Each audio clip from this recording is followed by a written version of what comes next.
disesuaikan dengan kondisi. Optimalisasi diet gizi kunci, protein, lemak, sehat, mikronutrien pada menu harian, serta ada contoh pendekatan gizi personal tanpa klaim. Baik, eh, kita singkat saja, langsung aja kita sapa terlebih dahulu untuk materi narasumber kita sore hari ini. Selamat sore Pak Hari. Selamat sore. Selamat sore. Bagaimana Pak kabarnya pada sore hari ini? Alhamdulillah baik. Mas Rehan gimana apa Alhamdulillah. kabarnya? Alhamdulillah baik juga Pak Hari. Boleh tahu Pak Hari untuk hari ini kesibukannya apa aja biar Bapak Ibu mengetahui ini kesibukannya. Kesibukannya apa ya? Ada Iya, beberapa hal yang dikerjakan. Kebetulan baik. kita baru menyelesaikan beberapa rencana untuk klien-klien Hmm, Genomik. Terus juga ada beberapa program. Jadi Gizi Gama, hmm, insya Allah dalam waktu dekat akan mengadakan pelatihan atau kegiatan hmm, webinar ya, kelas webinar yang akan dilakukan di bulan Februari. Jadi lagi menyiapkan materinya, terus juga finalisasi. Saya ada sedang mengerjakan buku Imunologi Gizi. Itu juga akan insya Allah hmm. dalam beberapa waktu dekat akan diproses. Harapannya sih tahun ini bisa rilis. Dan ada beberapa hal-hal lain juga yang bisa dibahas, ya berhubungan dengan bidang gizi. Wow, menarik banget Pak Hari. Baik, Ya. tentunya para narasumber, maaf, Bapak peserta audiens atau webinar kita pada sore itu tentunya nggak sabar mendengar eh, penyampaian materi para Pak Hari. Maka dari itu, waktu dan layar kami persilakan kepada Pak Hari. Oke, terima kasih. Ini saya share screen ya.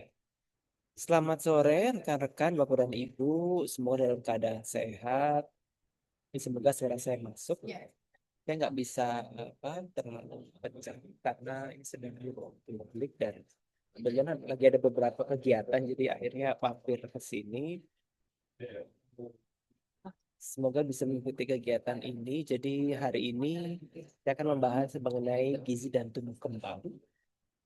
Materi yang sebelumnya mungkin ini kayak saya ambil sebagian dari materi yang mungkin Bapak dan Ibu pernah, kalau ingat ya mungkin ada yang pernah mengetahui di tahun 2023 saya sempat mengadakan kegiatan workshop di bidang gizi untuk anak dan salah satunya membahas bagaimana cara mencukupi pertumbuhan anak. Materi akan disampaikan dalam waktu setengah jam. Buat Bapak dan Ibu yang sudah punya pertanyaan, boleh banget dituliskan di kolom chat. Oke, semoga bisa diikuti. We have different tastes. Oke, baik. Jadi saya akan langsung membahas mengenai pertumbuhan. Jadi kalau orang ngomongin berat badan, sebenarnya nggak cuma berat badan ya. Jadi kalau berat badan itu kan salah satu parameter yang menandakan anak itu sedang bertumbuh. Di ketika beratnya naik, dia sedang mengalami pertumbuhan. Dan kita sudah mungkin sebagian dari Bapak Ibu eh, pernah melihat kurva pertumbuhan, baik itu mungkin melihat di growth chart yang ada di WHO atau melihat di KMS dari anaknya sendiri. Ya, jadi kita di sini ketika melihat faktor pertumbuhan, apa yang terjadi saat anak bertumbuh, tentu ada banyak concern yang bisa kita pikirkan ya. Salah satunya adalah gimana sih faktor-faktor apa yang berdampak pada proses pertumbuhan.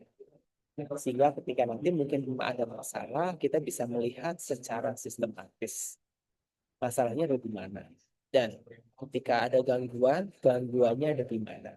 Jadi itu adalah materi yang akan saya bahas pada kesempatan sore hari ini.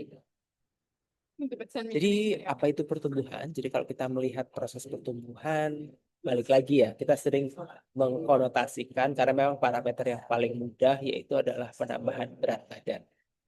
Jadi berat badan meningkat, pertumbuhan itu lebih dari soal berat badan. Meskipun ya yang paling parameter yang baik dipakai tinggi badan dan berat badan.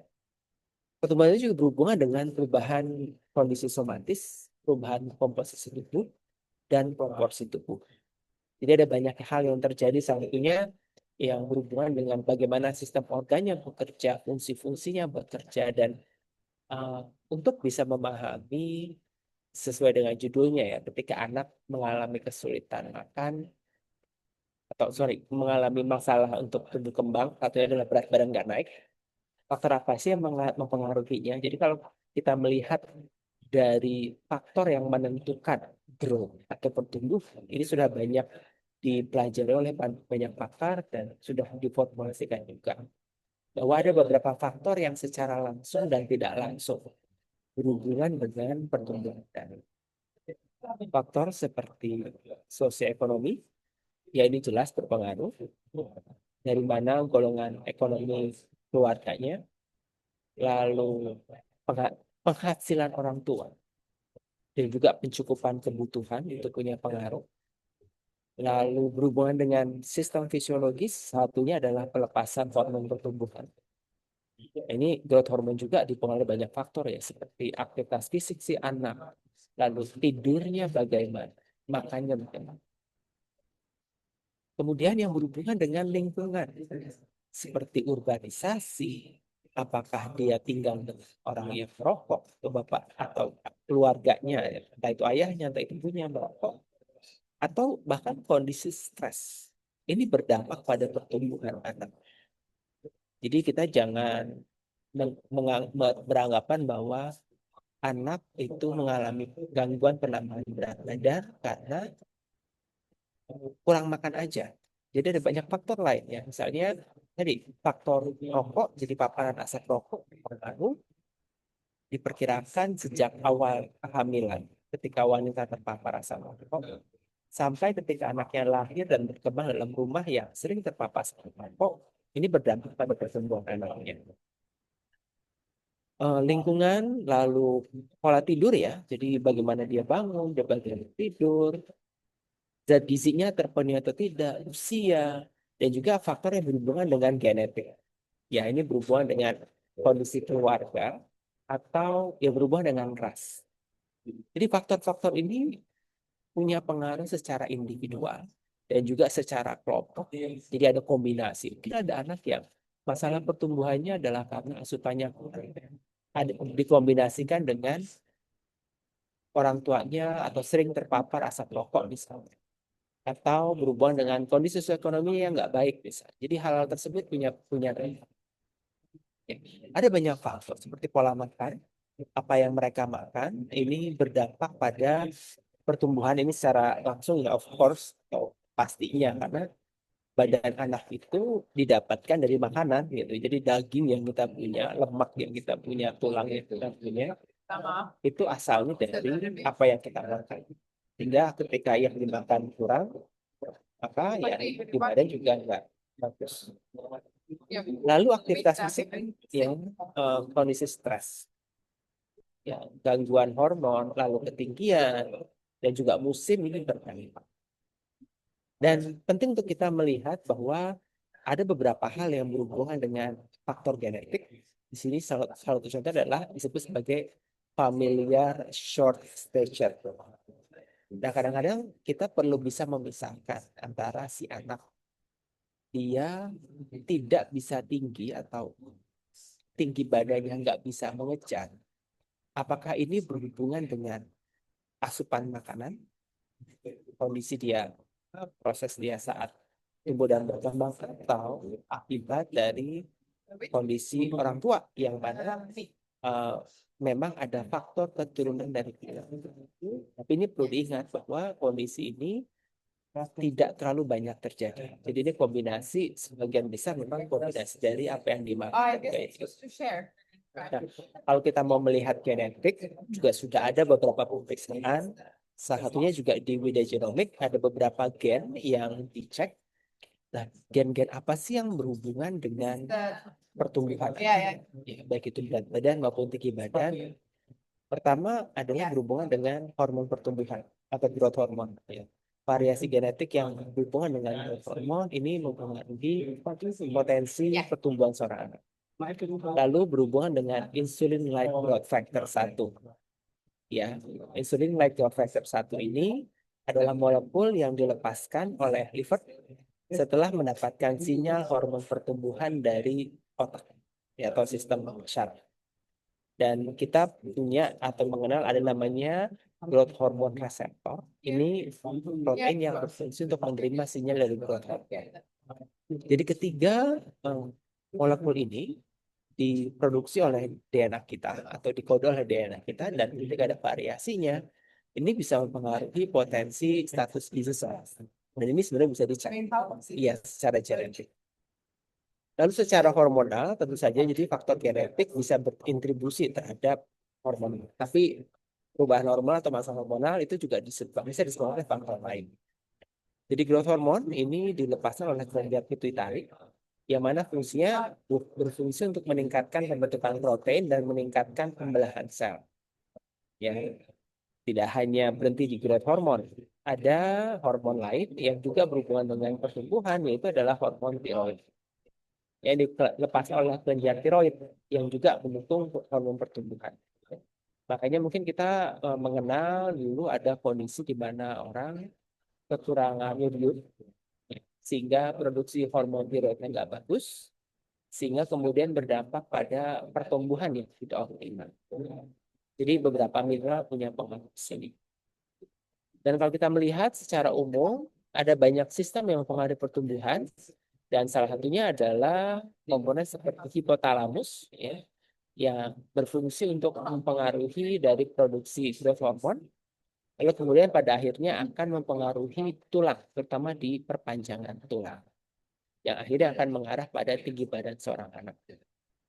Ya, dan di sini kemudian ini menjadi sebuah cerita bahwa sebenarnya dalam tubuh kita, setiap manusia, setiap anak, pola pertumbuhan itu sudah ada desainnya. Ada yang mengatur, ada yang mengendalikan. Ini berhubungan dengan apa yang kita makan, tapi juga berhubungan dengan bagaimana tubuh mengelola dirinya sendiri, bagaimana tubuh mengelola. Dan kalau kita bicara mengenai pola, maka pola itu sebenarnya sudah dibentuk atau sudah sudah didesain sejak awal, yaitu sejak si anak ini masih menjadi janin dalam kandungan. Ya, di mana dalam proses ini ada 3 trimester, dan setiap trimester ini mengendalikan bagaimana setiap sel, setiap jaringan dan organ ini berkembang. Jadi misalnya di trimester pertama ini berhubungan dengan perkembangan dan diferensiasi organ. Lalu kedua adalah trimester 2 adalah pembesaran ya, selular hipertrofi, pembesaran dari sel-sel yang tadi sudah didesain. Lalu kemudian trimester 3 adalah proses maturasi sehingga dioptimal. Dan dari proses tersebut ya, ketika tadi saya katakan bahwa pertumbuhan yang terjadi pada anak saat dia tumbuh berkembang ini dimulai sejak dalam kandungan. Dan sejak dalam kandungan ini ada beberapa faktor yang mempengaruhi proses pertumbuhan tersebut. Kita sering mengenal dengan fetal programming. Makanya campaign pemerintah itu adalah 1000 hari kehidupan. Dia nggak ngomong 1000 hari sejak lahir, tapi 1000 hari kehidupan. Kenapa? Karena dari 1000 hari tersebut, ya 9 bulan di awal itu sudah terjadi selama dalam kandungan. Dimulai dari fungsi plasenta ya yang mempengaruhi pertumbuhan anak, terus anatomi yang dimiliki ibu, aliran darah, sehingga status gizi si ibu. Dan kalau kita lihat peningkatan berat badan dan panjang badan seorang anak, kita akan melihat kurva yang cukup menarik. Jadi setelah anak lahir, ya kita mengenal ada namanya peningkatan percepatan. Jadi dalam proses ini dari lahir jebrol, terus kemudian menuju hingga 3 tahun awal kehidupan, kurvanya kan dia steep ya, naiknya drastis. Terus kemudian setelah drastis mulai melambat. Ya, kenapa? Ini artinya memang dalam 1000 hari kehidupan, dalam 2 tahun setelah lahir, ini terjadi peningkatan percepatan. Terus kemudian kecepatannya akan berbeda dengan yang di awal setelah umur dari 2 ke 3 atau ke umur yang selanjutnya.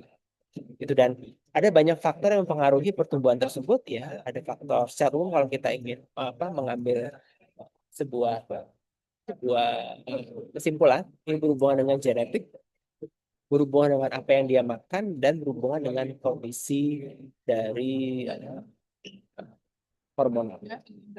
Dan dalam polanya ya, setiap anak punya pola tersendiri, dan pola tadi akan berbeda ya setiap tahunnya, karena tadi saya katakan ada peningkatan percepatan. Jadi tinggi badan di tahun pertama, tahun kedua itu sampai 10 sampai 13 cm per tahun. Di tahun ketiga ini berkurang jadi 7,5 sampai 10 cm per tahun peningkatan pertumbuhannya. Dan kalau remaja cuma 5 sampai 6 tahun. Sehingga makanya balik lagi ke awal bahwa mengoptimalkan pertumbuhan anak itu memang biasanya dimulai di 1000 hari kehidupan. Dan ada banyak faktor sekali lagi yang mempengaruhi pertumbuhan anak dan juga bagaimana penambahan berat badan anak, di mana ketika ada gangguan ya pada beberapa sistem, misalnya ada gangguan pada growth hormone atau insulin-like growth factor. Ini bisa jadi, lihat ya, karena seringkali begini, kita mengejar pertumbuhan anak. Let's say pertumbuhan itu nggak cuma berat badan, tapi juga tinggi badan. Nah, ketika berat badan kita coba kejar, diberikan secara berlebih. Tapi secara sistem, secara hormon, tubuh belum terlalu mampu untuk mengelola. Yang sehingga yang terjadi adalah penambahan berat badan, akhirnya yang naik itu berat badan, tinggi badan tuh nggak terlalu naik. Sehingga yang terjadi adalah akhirnya anak mengalami kelebihan berat badan. Jadi ini yang perlu kita lihat juga dalam upaya untuk mengejar penambahan berat badan. Pastikan juga mempertimbangkan tinggi badan. Karena yang kita harapkan itu adalah penambahan dalam 2 dimensi tadi gitu, nggak cuma berat badan tapi juga tinggi badan. Kenapa? Karena untuk tinggi badan sendiri ini dipengaruhi oleh banyak faktor. Nggak cuma dari apa yang dia makan, tapi dengan bagaimana tubuhnya sendiri. Lalu ketika anak masuk usia remaja, ini pertumbuhannya mengalami perubahan, ada namanya growth spurt ya. Dan growth spurt ini yang terjadi pada anak. Ini saya akan memberikan contohnya. Konsepnya ya growth spurt.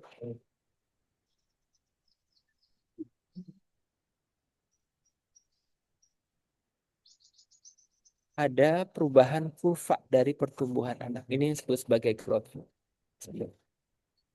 Jadi ini adalah penambahan, ini tinggi badan ya. Makanya kelihatan kalau anak-anak kadang-kadang ini sering ada yang komentar ya.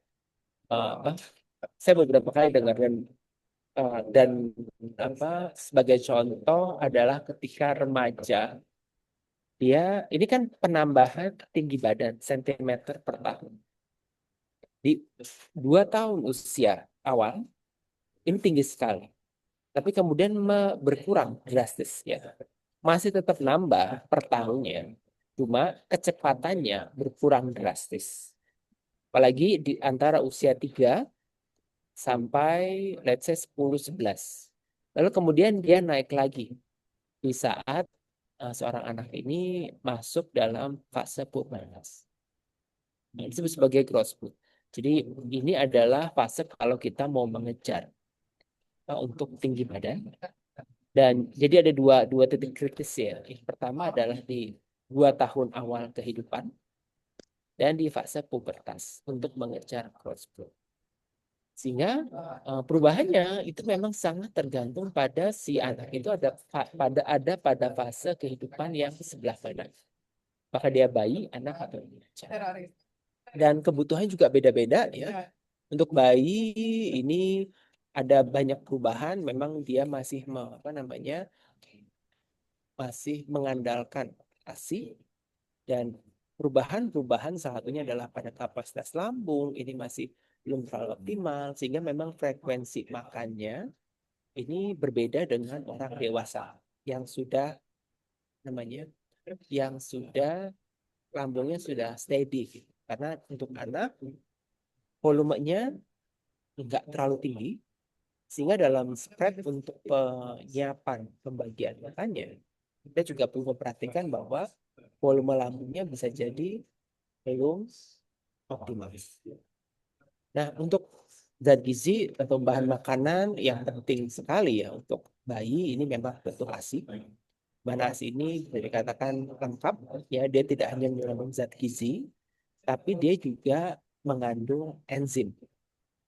Enzim ini membantu proses pemecahan dari ASI tersebut. Kenapa perlu ada enzim? Karena balik lagi proses pencernaan di awal kehidupan ini nggak terlalu optimal, sehingga dengan adanya ASI beberapa zat gizi yang kompleks ini bisa dipotong-potong, lalu kemudian akhirnya dipecah dan diserap dengan baik. Jadi ada laktase, ada lipase, lalu kebutuhannya perlu memperhatikan ya, ada peningkatan kebutuhan energi dan zat gizi di setiap penambahan usianya. Dan salah satu yang bisa kita cek dalam kecukupan kebutuhan gizi adalah apakah parameter antropometriknya, berat badan, tinggi badan, dekat kepala, ini sesuai dengan usianya. Jadi kita menggunakan growth chart tadi ya, atau KMS ya kalau begitu.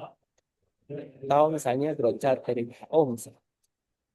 Tapi juga perlu melihat bahwa dalam proses makan juga mempelajari sinyal-sinyal nafsu makan. Kapan dia kenyang, kapan dia lapar, dan juga menyesuaikan itu dengan kebutuhannya. Dan ini ada kalkulasi kebutuhannya di awal-awal kehidupan, berapa banyak protein diperlukan, berapa banyak lemak, dan jenis lemak apa yang dipakai. Lalu kita sering mengenal ya bahwa dari lemak ini yang diperlukan adalah asam lemak esensial. Ya ada banyak, salah satunya adalah linolenat dan linolenat, yang mana ini asam lemak yang diperlukan untuk pertumbuhan. Lalu untuk karbohidrat sendiri ini selama 6 bulan di awal dari ASI cukup, setelahnya ini memerlukan tambahan. Ya kalau secara proporsional ini penambahannya sekitar setengahnya dari untuk karbohidratnya ditambahkan dari MPASI. Ya sehingga ada beberapa produk yang bisa kita pakai, bukan produk jadi ya, maksudnya bentuk makanan bisa kita pakai yang mungkin mengandung karbohidrat, tapi juga sebaiknya tidak hanya karbohidrat, ada beberapa zat gizi lain. Ya ini beberapa hal mengenai ASI akan saya skip. Untuk kebutuhan anak, ya kebutuhan anak memang agak mirip ya, cuma memang ada sedikit perbedaan dengan kondisi orang dewasa, di mana di awal-awal usia kita perlu ingat bahwa kebutuhan zat gizi makronya ini ada sedikit shifting. Artinya di sini untuk lemaknya ini memang agak lebih tinggi yang untuk 3 tahun di awal kehidupan. 30-40%. Terutama sekali lagi jenis-jenis lemak yang ditekankan kaya akan asam lemak esensial. Lalu setelah usia 4 tahun ini hampir menyerupai kebutuhan orang dewasa. Secara proporsi ya. Lalu untuk protein ada gram-gram kebutuhannya, ini sudah referensi yang sudah dikembangkan oleh beberapa pakar. Tapi memang kita perlu mengetahui apabila anak memiliki resiko untuk kekurangan protein. Jadi ada sebagian golongan anak yang mungkin punya resiko untuk mengalami kekurangan protein karena beberapa kondisi. Pertama adalah vegan. Jadi ada sebagian orang tua yang mungkin mengharapkan anaknya untuk menjadi vegan. Mereka juga mungkin vegan. Sehingga pemilihan beberapa bahan makanannya mengarah pada yaitu tadi bahan makanan yang nggak berasal dari hewani. Tentu ini menimbulkan pro dan kontra. Ya, bagi para profesional pun saya beberapa tahun yang lalu ngobrol dengan di dalam satu acara gitu, ngobrol dengan dokter anak. Ada memang mungkin beberapa ya, saya nggak mengatakan semua, cuma mungkin ada beberapa yang berpendapat memang tidak disarankan untuk anak dari di awal-awal kehidupan, bahkan dari apa proses mulai dari pengenalan FPASI itu tidak disarankan fully vegan. Tetapi kalau melihat dari beberapa publikasi, studi-studi yang berusaha untuk melihat efek buruk dari vegan, ketika dampak buruknya diketahui, jadi kan vegan itu kan macam-macam ya. Maksudnya kebutuhan zat gizi yang harus di-adjust untuk pilihan vegan tuh ada beberapa hal yang harus di-adjust. Mulai dari jenis proteinnya, kualitas protein. Sekarang untuk proteinnya sendiri memang dengan soy base ini sebenarnya udah lumayan lengkap sih. Cuma kan zat gizi nggak cuma protein ya. Ada lemak, asam lemak esensial itu perlu kita perhatikan. Beberapa jenis vitamin dan mineral itu juga perlu diperhatikan. Dan sekarang sudah ada banyak produk fortifikasi yang bisa memitigasi kekurangan zat-zat gizi tersebut dalam pilihan vegan. Intinya begitu. Cuma memang balik lagi, saya kira para praktisi juga punya sudut pandang sendiri. Jadi kalau dari jurnal ada beberapa pakar yang kemudian mengatakan resikonya minimal ketika mereka bisa mencukupi tadi poin yang ini. Cuma kalau misalnya kita khawatirkan hal-hal tersebut tidak bisa dicukupi, misalnya vegan, tapi persiapannya nggak matang, produk-produk pilihan makanannya, fortifikasinya nggak komplit, pilihan vegannya juga bukan yang baik gitu. Jadi saya vegan tuh kayak apa tiap hari tahu tempe tapi tidak memikirkan gimana asam lemak esensialnya bisa didapatkan. Jadi ini yang kemudian akan menjadi disayangkan karena kesempatan untuk pertumbuhan yang di 2 tahun itu menjadi tidak bisa dijangkau. Gitu. Lalu ada alergi, ya, beberapa anak yang punya alergi terhadap beberapa jenis bahan makanan yang kemudian membatasi pilihan makanan mereka. Dan juga ada fat diet ya dari orang tuanya punya kondisi tertentu yang mempengaruhi pilihan makan si anak dan juga kurangnya akses. Kalau ini memang berhubungan dengan kemiskinan mungkin atau tinggal di lokasi yang kesulitan mencukupi kebutuhan beberapa zat gizi tertentu. Dari zat gizi makro ada mikro, jadi beberapa hal yang perlu diperhatikan untuk anak. Yang pertama kalsium, zinc, vitamin D, zat besi, di mana faktor-faktor tersebut berhubungan dengan perubahan yang terjadi dalam tubuh. Nah, tadi di awal saya membahas bahwa penambahan berat badan dan juga tinggi badan pada anak tidak hanya berhubungan dengan apa yang dia makan, tapi bagaimana tubuh mengorganisir dirinya sendiri, mengorganisir memproduksi zat-zat gizi mikro seperti hormon pertumbuhan, hormon tiroid, leptin, lalu fibroblast growth factor misalnya. Jadi faktor-faktor tersebut yang mempengaruhi pertumbuhan. Dan kalau kita melihat ini satu-satu ya contoh. Apa sih yang mempengaruhi faktor pertumbuhan dalam bentuk insulin growth factor, insulin like growth factor atau IGF ya. Insulin like growth factor ini adalah hormon atau protein yang berhubungan dengan tinggi badan anak.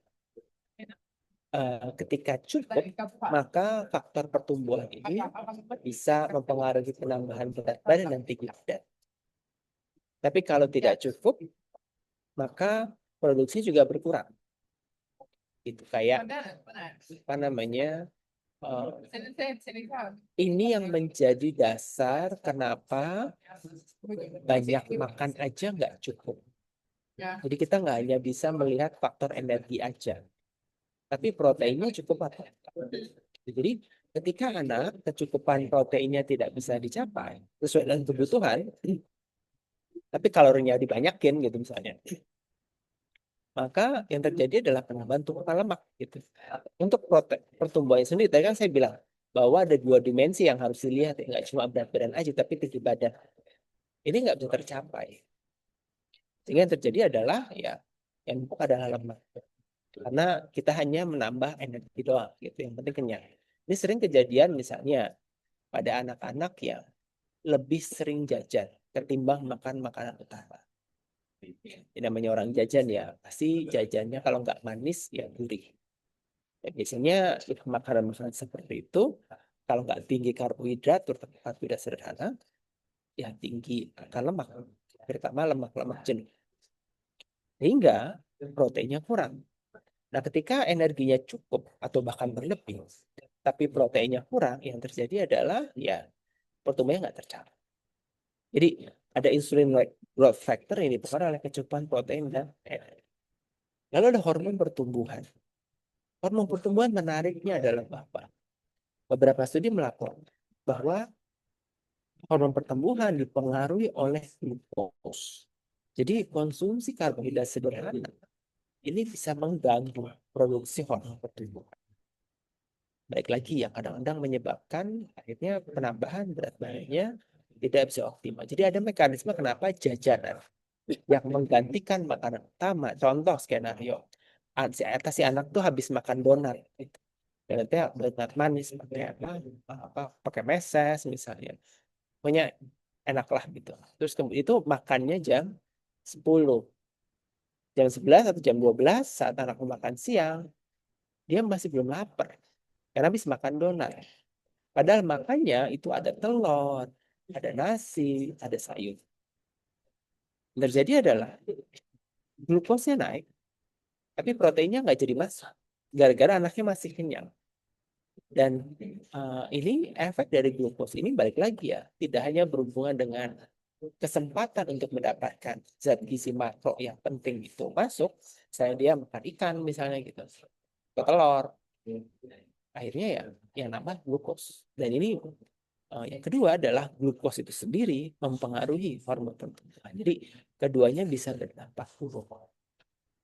Nah, karena balik lagi sistem ini berdampak besar pada bagaimana tubuh berkembang. Selain tadi growth hormone dan insulin-like growth factor 1, ada hormon lain namanya hormon tiroid.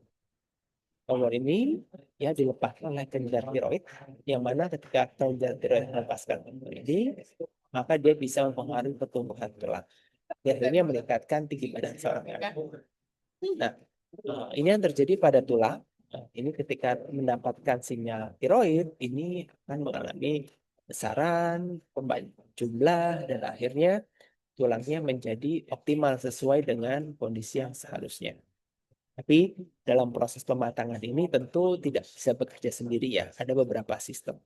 Salah satunya adalah mencukupi kebutuhan dari yodium. Nah, ternyata hormon tiroid itu nggak sebanyak soal yodium doang. Ada zat gizi lain yang ternyata juga berpengaruh pada produksi hormon tiroid. Ya. Pertama adalah vitamin A. Kita tahu vitamin A ini vitamin yang penting. Kasus kejadian kekurangan vitamin A yang terjadi di negara berkembang itu terjadi biasanya akibat asupan dari makanan, terutama sumber vitamin A yang preform dalam bentuk retinol itu kurang banyak. Dan banyak justru jadi vitamin A yang beta karoten. Sebenarnya beta karoten nggak salah ya. Cuma masalahnya adalah kalau kita hanya menyarankan sumber vitamin A dari beta karoten, ini yang kemudian akan menyebabkan masalah. Kenapa? Karena beta karoten itu konversinya nggak 100% akan menjadi vitamin A. Konversi beta karoten menjadi vitamin A sangat tergantung pada bagaimana ususnya bisa mencerna beta karoten.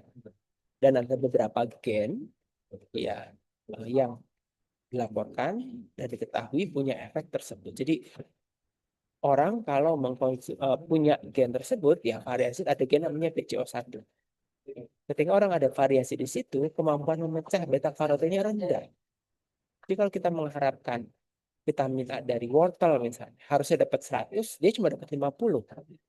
Karena memang variasi gennya jadi harus. Sehingga memang perlu dipikirkan bahwa mungkin pada sebagian orang mencukupi kebutuhan vitamin A ini nggak cuma dari beta karoten doang, tapi saran yang lain deh, misalnya telur atau hati misalnya atau ikan atau susu. Jadi ini punya pengaruh dan ini juga penting bagi anak-anak mendapatkan suplemen ya. Kita ada program pemerintah suplemen 2 tahun sekali, 2 kali setahun ya, suplemen vitamin A ini juga untuk mendukung pertumbuhan karena dia mempengaruhi hormon tiroid. Jadi kita ada zat besi ini juga sering ditemukan pada anak. Ini makanya kayak dalam kondisi tadi vegan ya, pro kontra gitu. nanti ada risiko kekurangan zat besi karena zat-zat besi pada makanan nabati ini pencernaan yang susah. Kalau orang tuanya belum siap untuk program fortifikasi, apa fermentasi bahkan ya, untuk mencukupi kebutuhan besi, ya anaknya ada resiko nanti kekurangan besi. Pengaruh tiroid. Zinc dan selenium juga berdampak di sini. Sehingga memang penting untuk kita bisa memenuhi kebutuhan protein seorang anak karena berhubungan dengan asam amino, pertumbuhan jaringan dan juga banyak sistem. Nah, ada beberapa asam amino spesifik yang ternyata juga berpengaruh terhadap pertumbuhan anak. Ini mempengaruhi bagaimana kita menentukan protein dan sumbernya. Karena ternyata nggak semua protein itu sama. Makanya kalau program pemerintah biasanya makan beraneka ragam makanan. Kenapa? Karena ya lauknya jangan tahu terus atau tempe terus diganti. Tempe, telur, ya, tahu, mungkin habis itu entah ikan, ayam misalnya. Kenapa? Karena setiap lauk ya mempunyai profil asam amino spesifik dan beberapa asam amino punya efek langsung terhadap. Atau di sini adalah leucin. Leucin ini uh, berhubungan dengan banyak sistem, ya terutama dia berhubungan dengan proses pembentukan protein dan lemak dan meningkatkan pembentukan kontrosit. Jadi ini salah satu mekanisme bagaimana protein berdampak pada pertumbuhan dan ini hubungannya dengan lingkungan di sekitarnya. Jadi ada studi yang dilakukan oleh Kulipa dan kawan-kawan. Mereka meneliti konektivitas nih antara lingkungan termasuk family income, pola makan, lalu jenis minuman, pendidikan ibu. Jadi semakin baik pendidikan ibu, pemilihan keluarga semakin baik, pertumbuhan anak jadi semakin baik. Maternal smoking misalnya, ini akan mempengaruhi secara langsung ya. Atau anak yang datang dari orang tua ibu yang bekerja, ini bisa mempengaruhi breastfeeding, bisa ya. Mungkin ada sebagian wanita yang punya privilege untuk misalnya tetap memberikan breastfeeding selama proses 6 bulan eksklusif, tapi ada juga yang enggak. Ini mempengaruhi protein dan juga berhubungan dengan saraf. Jadi hal-hal ini pertumbuhan anak ini meskipun tadi saya katakan berhubungan dengan protein, tapi kita tidak bisa lepas dari melihat ini dengan berhubungan dengan banyak faktor lain di dalam tubuh seseorang. Gitu. Sepertinya itu dulu ya yang saya sampaikan karena takutnya kelamaan nanti sampai maghrib ya mungkin kita bisa masuk tanya jawab aja.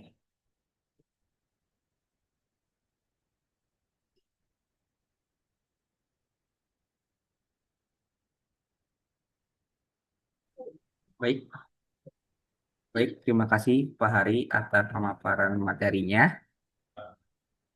Izin saya sharekan kembali.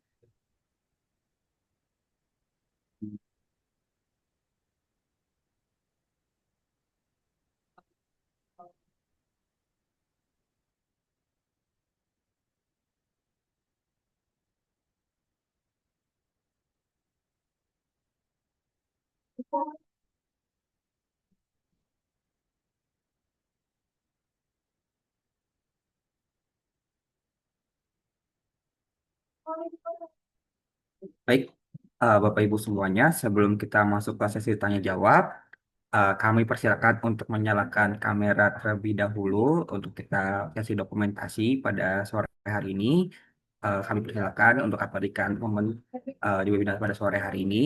Nanti setelah ini kita akan masuk ke sesi tanya jawab ya, Bapak Ibu semuanya. Terima kasih yang sudah menyalakan kamera. Aba-aba di saya siap-siap untuk mengambil gambar dan pengambilan gambar akan dilakukan oleh operator. Maka dari itu operator siap-siap. Aba-aba dari saya, 3, 2, 1. Baik, halaman selanjutnya. 3, 2, 1. Baik, baik. Terima kasih Bapak Ibu semua yang sudah menyalakan kameranya. Dan sekarang kita masuk ke sesi berikutnya, yaitu sesi tanya jawab. Oke. Baik.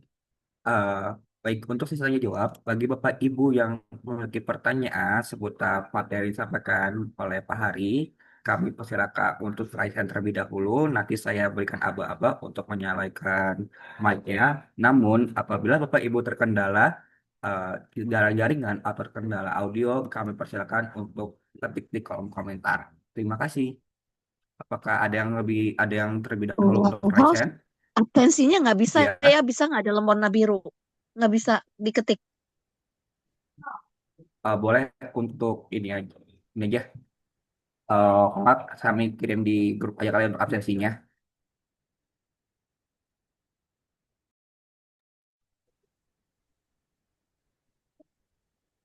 Baik. Baik, adakah yang berkenan untuk raise hand untuk bertanya terkait materi gizi?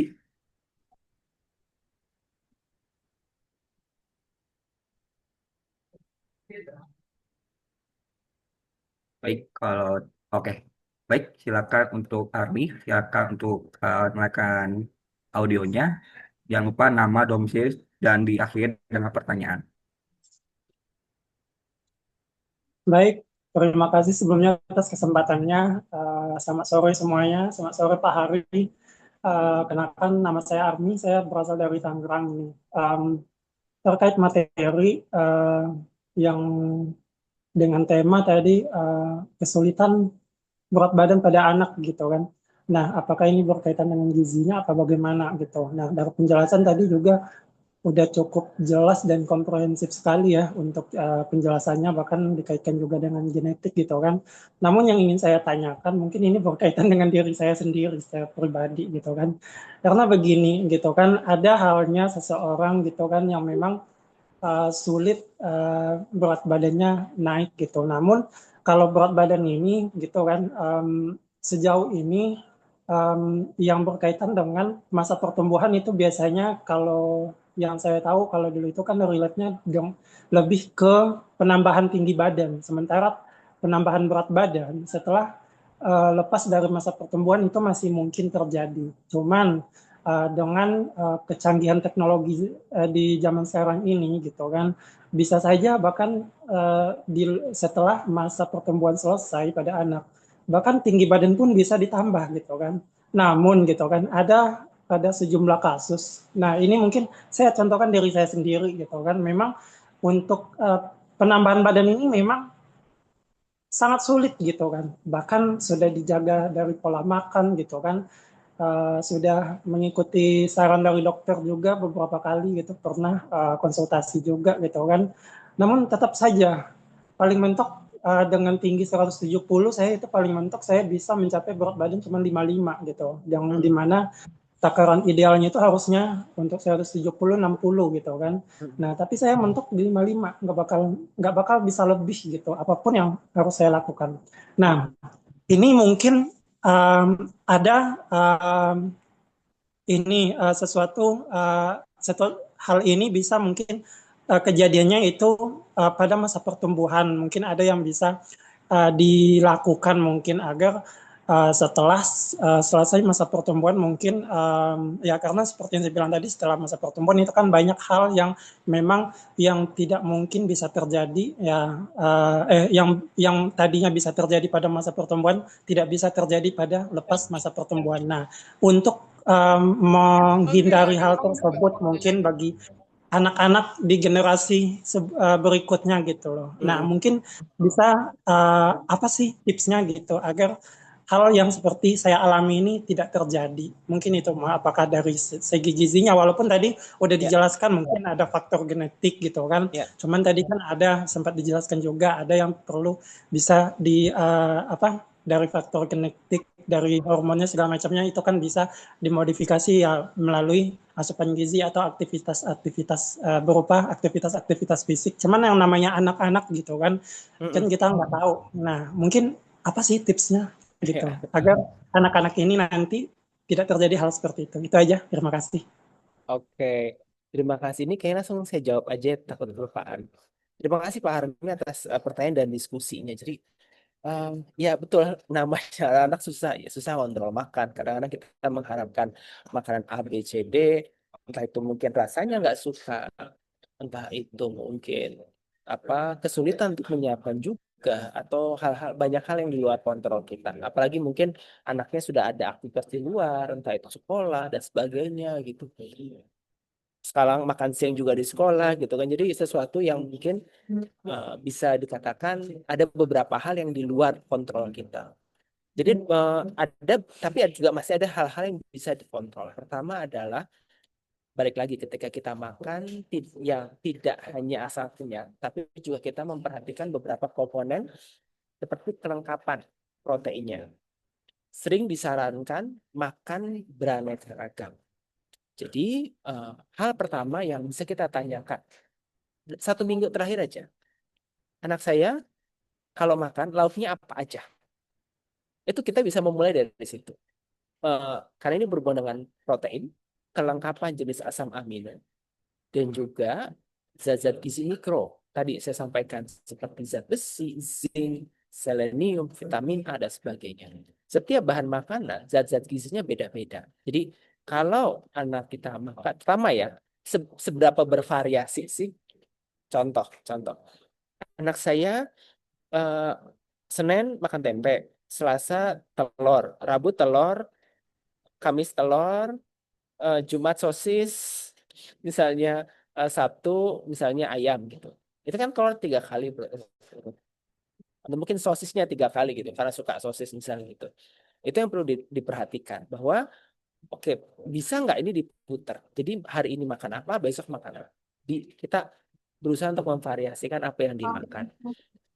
Itu berhubungan sebisa mungkin ya, terutama kalau anaknya mungkin tidak ada masalah dengan nafsu makan. Gitu. Jadi memvariasikan lauk itu yang pertama. Yang kedua adalah kecukupan dari isi. Jadi kita punya programnya isi piringku. Itu program dari pemerintah. Apakah anak setiap kali makan selalu ada sayur, selalu ada buah? Itu penting Pak untuk membiasakan ini, karena untuk anak pola yang dibawa sekarang itu dipakai sampai dewasa. Aspek disiplin, terutama makan, menyukai sayur dan buah, menjadikan sayur dan buah itu bagian dari lifestyle-nya dia. Ketika dia kurang, maka ini akan berpengaruh pada kondisi dewasa nanti. Jadi ditakutkan nanti setelah dewasa, makan cuma nasi sama mie doang bisa gitu, yang penting kan kenyang. Jadi disiplin harus makan sayur dan buah itu akhirnya tidak terbawa sampai dewasa.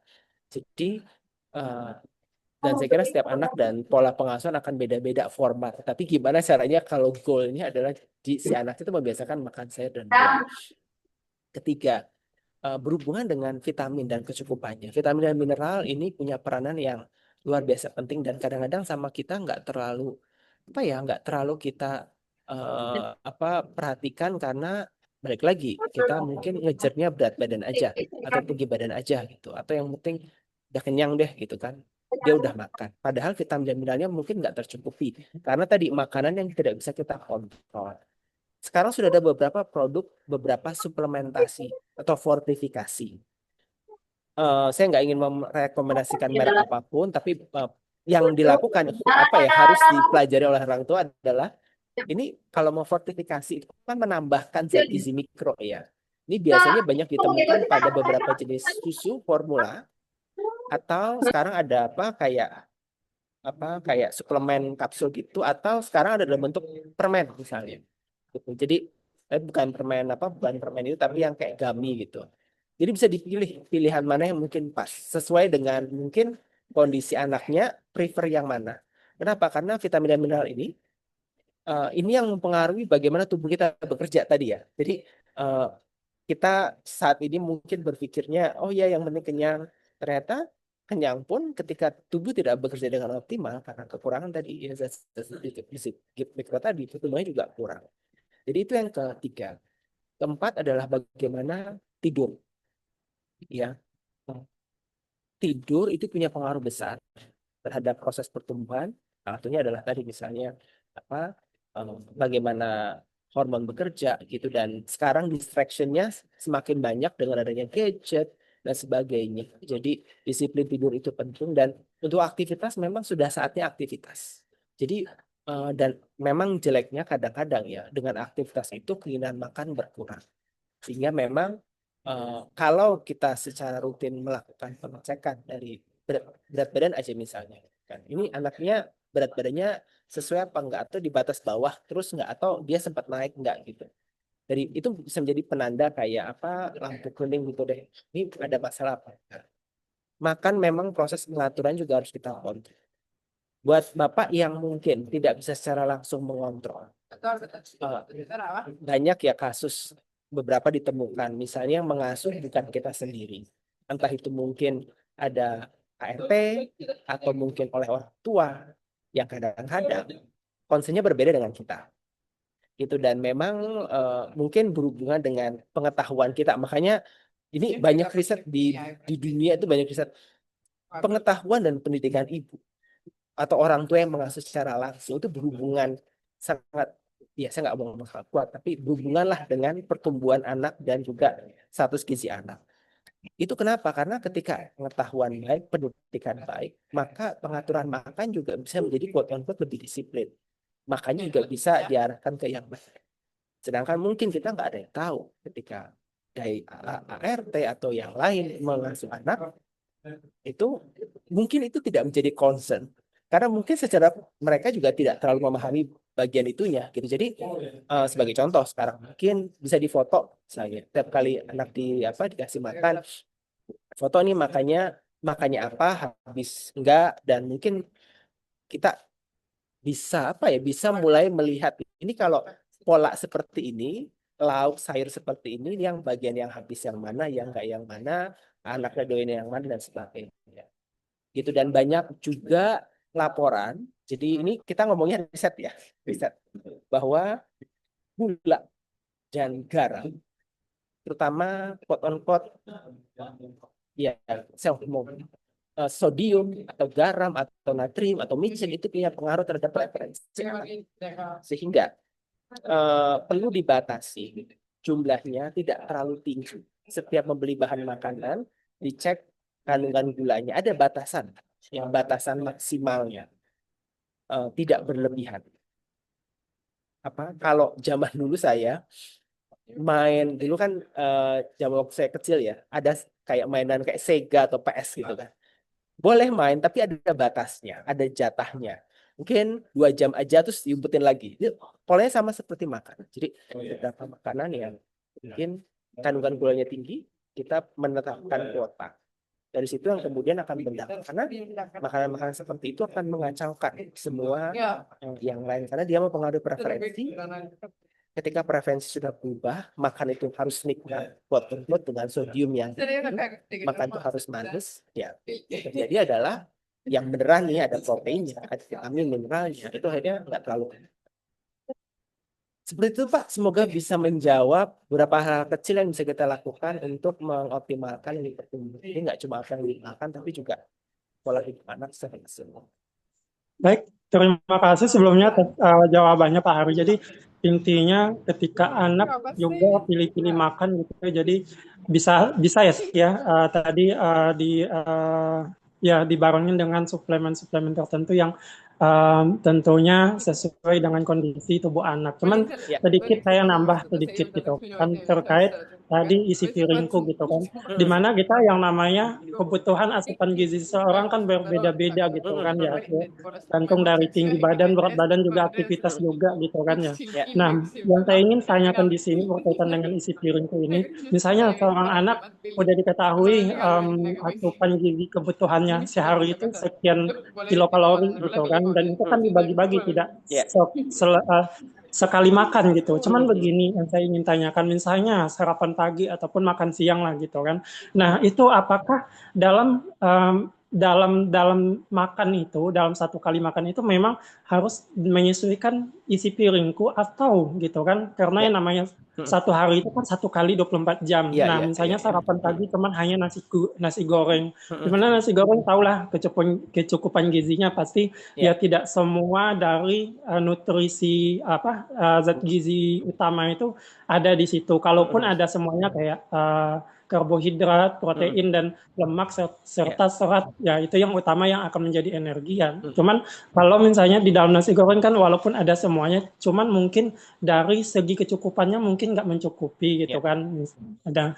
Nah, cuman maksudnya Gini, apakah memang dalam sekali makan itu memang harus dalam sekali makan itu memang harus ada semua zat gizi tersebut atau bisa misalnya pagi hanya karbohidrat saja sama protein nanti dicicil. Nah, Ya. menjelang 1 kali 24 jam zat gizi yang lain masuk. Yang penting intinya nanti ujung tombaknya zat gizinya sekian ribu kilokalori. Nah, itu mencukupi. Apa bisa seperti itu atau bagaimana gitu Ya. ya Pak ya? Atau Ya. memang setiap kali makan itu memang setiap zat gizi itu harus ada? Karena saya Ya. pernah dapat ini juga gitu loh. Ya. Dapat mitos juga, nggak tahu mitos atau fakta gitu lah. Mungkin itu aja tambahan dari saya. Oke, terima kasih. Eh, untuk isi piringku itu waktu makanan utama. Jadi makan pagi, makan siang, makan malam. Ini ngomongin soal apa nasi goreng. Bisa kalau misalnya nasi goreng ditambah irisan timun atau tomat. Itu udah lumayan kok nambah sayurnya di situ. Jadi kan kita perlu karbohidrat, kita perlu protein, mungkin nasi gorengnya pakai telur, sayurnya bisa pakai timun atau selada. Jadi nggak berarti makan nasi goreng nggak bisa pakai sayur.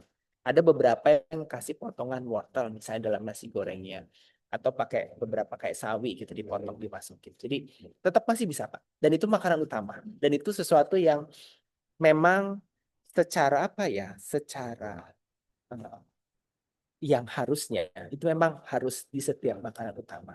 Ya sekali-kali nggak apa-apa lah kadang-kadang. Oh iya tiba-tiba anak tiba-tiba pengen bakso gitu. Makan bakso ya udah makan bakso sekali-kali gitu. Cuma istilahnya kayak kompas kita lah gitu. Kompas kita bahwa oh ya sekali meleset ya udah mari kembali ke jalan yang benar. Kayak misalnya kayak saya ini mungkin teman-teman yang beragama Islam nih kadang-kadang sholat misalnya. Ada kalanya mungkin oh iya tiba-tiba ketinggalan, mungkin dalam perjalanan, lupa dan sebagainya gitu. Oke, ya udah terjadi besok kita mulai lagi. Jadi kayak apapun yang kita lakukan tujuannya adalah ke arah sana. Dan ada banyak pertimbangan. Apabila Bapak mungkin tertarik apa namanya secara detail ya dalam arti untuk menu misalnya, gimana nih saya nambah sayur di menu makanan anak saya sukanya A B C D itu kan detail banget ya. Saya menyarankan mungkin Pak Armi bisa kontak dietitian di kota Pak Armi untuk ngobrol ini menu makanannya yang biasa kayak gini terus nambah sayurnya gimana atau kebutuhannya gimana. Karena nambah usia kebutuhan tentu tambah dan mungkin nanti yang dimakan di sekolah seperti apa, nah makan di rumah harusnya seperti apa untuk mencukupi kebutuhan dan kurang tadi. Seperti itu. Baik, Baik, Ya, terima kasih banyak Pak Hari untuk jawabannya. sama-sama. Sama-sama dengan senang hati. baik. Terima kasih banyak Pak Hari atas jawabannya dan terima kasih juga pada Pak Armi atas pertanyaannya. Baik, baik. Ada Bapak Ibu semuanya. Untuk sesi tanya jawab kita cukupkan. Dan bagi Bapak Ibu yang pertanyaan belum terjawab, jangan khawatir. Nanti akan kita bantu jawab melalui dari admin kita ataupun dari WhatsApp. Jadi stay tune aja by WhatsApp. Dan jangan khawatir juga untuk Bapak Ibu yang tidak terjawab ya. Dan terima kasih juga pada Pak Hari yang sudah membantu pemaparan materinya dan juga membantu tadi tanya jawab. Sebelum diakhiri, apakah ada uh, kata-kata terakhir untuk pada audiens webinar pada sore hari ini sebelum ditutup? Ya, terima kasih banyak Kak Rehan.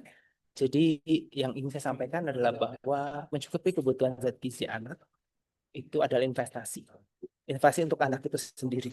Ya, bahwa ketika dia terbuat tercukupi, dia tidak hanya tubuh yang harapannya lebih ideal, sehingga di usia dewasa dia berat badannya bisa ideal dan bisa melangkah dengan lebih pede secara psikologis, secara sosial, dan juga secara kesehatan. Karena nanti di usia 40 itu dipengaruhi oleh apa yang dia makan di awal-awal kehidupan. Jadi kita tidak hanya membayangkan, oh ya saya ingin anak saya sehat, badannya ideal, bukan hanya karena urusan penambahan berat badan doang, tapi ini adalah investasi yang kita berikan. Sama seperti halnya pendidikan. Kita menyekolahkan anak di sekolah terbaik supaya masa depannya lebih baik. Kita memberikan makanan yang terbaik untuk anak, mungkin dinikmatinya nggak hari ini, mungkin dinikmatinya 30-40 tahun setelahnya. Tapi itulah investasi terbaik yang bisa kita berikan untuk anak karena apa yang mereka makan, kedisiplinan mereka makan, ini akan mempengaruhi lifestyle mereka dan juga mempengaruhi kondisi kesehatan mereka saat mereka di usia 40 atau 50. Itu aja Wah, Mas benar. Rehan, terima kasih. Terima kasih banyak Pak Hari itu menarik buat kesan-pesannya. Thank you Pak Hari, kamu kakak untuk menekan Zoom ini apabila ada kesibukan lain. Terima kasih. Baik, Izin live. baik, baik. Baik, Pak Ari. Oke, baik Bapak Ibu, jangan tinggalkan Zoom ini karena ada beberapa pemaparan hal menarik di webinar kita sore hari ini. Dan terima kasih semua Bapak Ibu yang sudah memberikan dan sudah bertanya terkait pertanyaan webinar kita sore ini. Dan yang paling beruntung adalah nantinya khusus untuk peserta webinar pada sore hari ini, Bapak Ibu akan mendapatkan potongan diskon sebesar 1,5 juta. Dan nantinya voucher ini akan disampaikan oleh admin kami atau misalnya Bapak Ibu mau mengambil nih voucher kita, Bapak Ibu boleh banget untuk screenshot uh, layar ini, lalu kirimkan ke nomor admin kami yang ada di bawah, yaitu 6285186888120. Dan Bapak Ibu bisa klaim dan mendapatkan potongan diskon besar 1,5 juta rupiah. Sebenarnya menarik banget karena kita bisa mengetahui profiling dari genetik atau dari bawaan orang tua kita. Ini saya akan paparin nanti terkait produk Genku ini, apa sih Genku ini, seperti itu. Baik, ini sebagai eh, penjelasan sedikit aja. Jadi kita udah menjelaskan dari awal kayak gizi, kesehatan, makanan yang baik itu seperti apa. Nah, Bapak Ibu semuanya, kalau misalnya Bapak Ibu membutuhkan konsultasi lebih mendalam terkait kondisi kesehatan Bapak Ibu atau permasalahan anak Bapak Ibu, nah Bapak Ibu bisa banget untuk cek platform kami yaitu profsehat.id. Di sini ini adalah salah satu platform all-in-one atau one-stop solution di mana dari screening sampai solusi ada semuanya. Jadi Bapak Ibu misalkan membutuhkan pelayanan konsultasi, itu Bapak Ibu bisa boleh banget cek. Dan di platform kami juga ini memberikan beberapa layanan dari Reverse Group Aging Widya Healthtech, ya Widya Herbal, Widya Genomik, Kios Sehat, Terapeutik, dan juga Medical Check-up. Jadi untuk Bapak Ibu boleh banget untuk kepoin web platform kami dengan ketik possehat.id di Google ataupun di uh, device masing-masing Bapak Ibu semua. Dan sedikit penjelasan sedikit saja bahwasannya tadi kita mendengar apa itu sebuah gizi, apa kesehatan dan lain-lain. Nah, sebenarnya dalam diri kita itu sudah ada bawaan dari orang tua kita, baik kesehatan, nutrisi, kebugaran, kebiasaan dan kulit dan serta alergi. Tapi kita bisa mengetahuinya atau menganalisanya dengan cara tes atau analisis menggunakan genetik gitu. Jadi dari genetik kita ataupun dari bawaan orang tua kita, kita bisa mengetahui bahwa ada gizi yang cocok dengan kita, kesehatan apa atau resiko penyakit apa pada dalam diri kita itu nantinya dibentuk dalam satu report dan juga nanti ada manajemennya juga. Dan sekali tes ini, Bapak Ibu semuanya akan mendapat tes total 300 gen dan bisa menjadi 6 bagian: kesehatan, nutrisi, kebugaran, kebiasaan, kulit, dan alergi. Dan di genku ini, selain Bapak Ibu bisa menganalisis atau mengetahui genetik Bapak Ibu, nanti ada genetik counselor yang akan membaca atau membantu untuk membandingi Bapak Ibu semua membaca terkait potensi ataupun resiko dari garam Bapak Ibu semua. Dan nantinya Pak Hari, ya dari yang tadi Bapak Ibu setelah simak materinya nanti juga akan membantu untuk membuatkan plan yang bisa membantu mendukung kesehatan Bapak Ibu semuanya. Dan tentunya harganya ini udah all in one dari semuanya, dari report, pengambilan, pengiriman, dan semuanya. Dan sebagai informasi aja, untuk Genku ini kita menggunakan data populasi Gen Asia. Tentunya ini akan sangat relate dengan kita semua yang dimana kita warga Indonesia.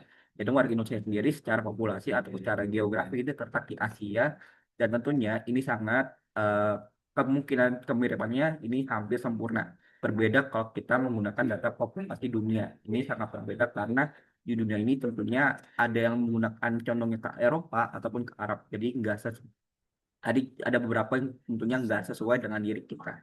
Seperti itu. Dan selain kita bisa menganalisis risiko ataupun potensi dari bawaan orang tua kita, kita juga bisa mengetahui atau menganalisa gaya hidup kita ataupun dari lingkungan diri kita. Ini adalah Genome S yang merupakan uh, tes biologi tes biologikal, dan ini pertama di Indonesia itu Genome S. Jadi dengan tes Genome S kita bisa mengetahui nih uh, berapa panjang laju penuaan kita dan bagaimana cara kita memperbaikinya. Dan di Genomet ini untuk pengambilan darah, mengambil sampel itu mudah banget. Kita menggunakan eh, darah dari seujung jari kita, dan tentunya ini bisa mendapatkan seperti yang tadi genetik konselor untuk bisa mengetahui atau membaca membedah dari hasil epigenetik kita, dan juga dibantu oleh Pak Hari, narasumber kita, untuk nutrisionis konsultasinya, dan tentunya ada dan juga di dalamnya. Tujuannya apa? Tujuannya adalah kita bisa mengetahui nih gaya hidup kita apakah kita sudah baik ataupun sudah berbeda, karena tentunya dari usia kronis kita itu dengan usia biologis itu berbeda, dan ini akan menjadi jawaban di genome test. Dan selain kita bisa menganalisis potensi diri kita dari bawaan orang tua atau dari lingkungan, nantinya kita ada herba ini fokusnya kepada ibu dan bapak, mom and dad, tujuannya untuk bisa melacak kesehatan kita ataupun menjaga dari diri kita. Dan ini untuk herba-herbalnya boleh banget Bapak Ibu cek di Instagram kami, yaitu Widya Herba Indonesia, dan Bapak Ibu bisa cek semua produk-produknya seperti itu. Dan saya ucapkan terima kasih Bapak Ibu semuanya yang sudah berkenan join untuk webinar sore ini. Semoga webinar yang kami sampaikan bisa bermanfaat untuk Bapak Ibu semuanya dan bisa implementasikan kepada anak Bapak Ibu semuanya untuk bisa berkembang lebih baik.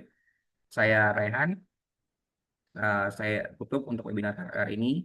Saya Rehan, terima kasih Bapak Ibu semua. Selamat sore.